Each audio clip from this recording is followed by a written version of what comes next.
Asal Nabi tak buat, tak boleh buat. Semua yang Nabi tak buat, tak boleh buat. Kita kata, Nabi tak naik kereta, pasal apa kamu naik kereta? Oh, dia kata, ustaz tu benda dunia. Makna kata, di sisi kamu bukan semua benda. Bukan semua benda yang Nabi tak buat, tak boleh buat. Maknanya di sisi kamu ada juga benda yang Nabi tak buat, boleh buat. Benda yang kononnya bab dunia. Dah saya nak tanya contoh lagi. Okeylah, pergi naik kereta, pergi kerja, hantar anak sekolah, ambil anak universiti, pergi musafir, naik kereta, tak apalah. Nabi tak buat, benda dunia kita boleh buat. Okey. Dalam satu hadis, Nabi sebut, sesiapa yang mendatangi masjid, satu langkahnya satu pahala, diangkat satu derajat, diampun satu dosa. Nabi sebut apa? Satu langkah. Lepas tu geng-geng datang dengan kereta ni, tak dapat lagi ke ni? Tak dapat kan? Kan Nabi sebut satu langkah. Kita naik kereta mana ada langkah.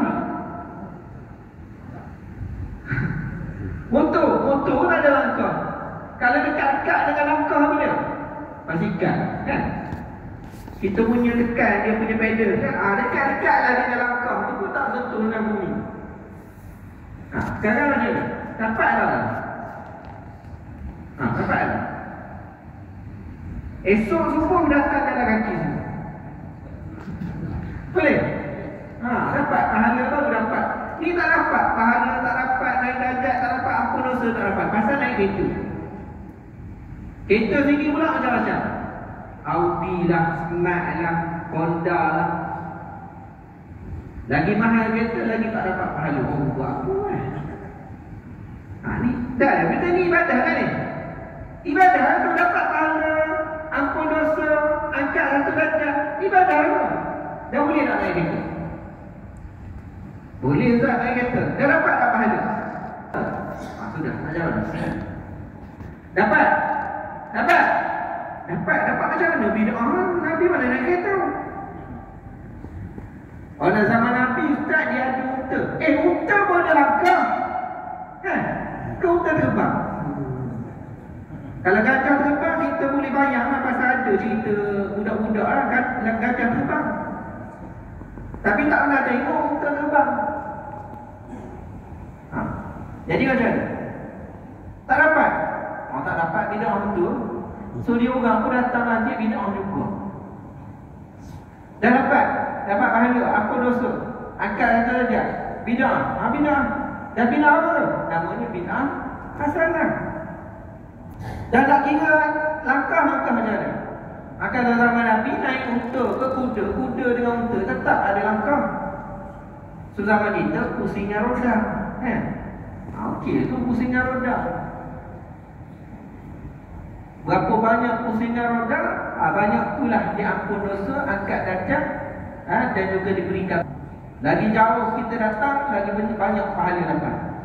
Ni dalam ramai yang dalam masjid ni, saya paling banyak pahala. Pasal saya daripada Beranang sebenarnya. Dan saya dekat lah. Saya daripada sebenarnya kata. Tak kira dengan pahala jam lagi. Pahala jam tu lain pula kita.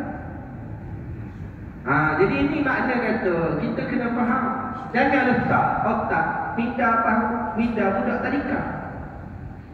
Dia orang kalau buat program, buat apa semua, kita mesti memartabatkan akal. Tak boleh kita membodohkan akal yang Allah Ta'ala anugerahkan kepada kita. Cakap lah. Kalau masuk tandingan pidato, dia seorang Tuhan. Tapi kalau isu bid'ah, akal dia tak ada. Tak lutut dah. Tak berani. Sebab bila datang bab bid'ah, akal tak boleh makan. Nabi mana tak buat, tak boleh buat. Ini masalah. Ia sebenarnya adalah suatu kekeliruan. Itu kita kata otak letak dekat buku tadi. Kerana sunnah Nabi SAW bukan sahaja apa yang dilakukan oleh Nabi. Kan dia dah kata Nabi buat tak? Ada dosa. Nabi buat tak? Sunnah bukan sahaja perbuatan. Sunnah ada juga dipanggil sebagai perkataan. Ada juga dipanggil sebagai pengakuan. Sebab itu kata penulis kita, sunnah juga apa yang dikatakan oleh baginda, maka sunnah perkataan merupakan bahagian paling kuat di dalam penjelasan hukum hakam agama. Ulama usul fiqh dirincang. Sunnah apa dia? Sunnah apa yang disandarkan kepada Nabi daripada perbuatannya, perkataannya, pengakuannya. Okey, antara perbuatan dengan perkataan Nabi, yang manakah lebih sunat, lebih kuat pada penyambitan kepada hukum syarak? Nabi buat satu perkara menjadi hukum syarak ke Nabi cakap satu perkara yang menjadi hukum syarak? Yang mana lagi kuat? Di sisi ulama usul kita, Nabi kata lebih kuat menjadi hukum syarak daripada apa yang Nabi buat. Sebab apa? Sebab ada yang Nabi buat tidak daripada wahyu Allah Subhanahu Wa Taala. Sebab itu, sebab yang pasti daripada wahyu iaitu perkataan, perintah Nabi. Kerana dalam Al-Quran kata, wa ma yantiqu 'anil hawa in huwa illa wahyun yuha. Allah Ta'ala kata tidak berlafaz, tidak keluar daripada Nabi sallallahu alaihi wasallam melainkan wahyu yang diwahyukan kepadanya. Jadi kalau perbuatan boleh jadi perbuatan Nabi sallallahu alaihi wasallam kerana keadaan semasa. Ada pernah ada satu hadis ketika Nabi berbuat haji. Ketika Nabi SAW buat haji, Nabi singgah satu tempat. Kalau tak silap saya nama dia Abtah. Satu tempat Nabi singgah. Yang bila Nabi singgah di situ, rehat sekejap, barulah Nabi sambung buat kerja haji. Yang Nabi singgah tu, adakah sunat dikerjakan oleh orang yang mengerjakan haji atau tidak? Sebab itu perbuatan. Itu perbuatan. Sebilangan ulama kata singgah di tempat itu tidak sunat hanya kerana Nabi buat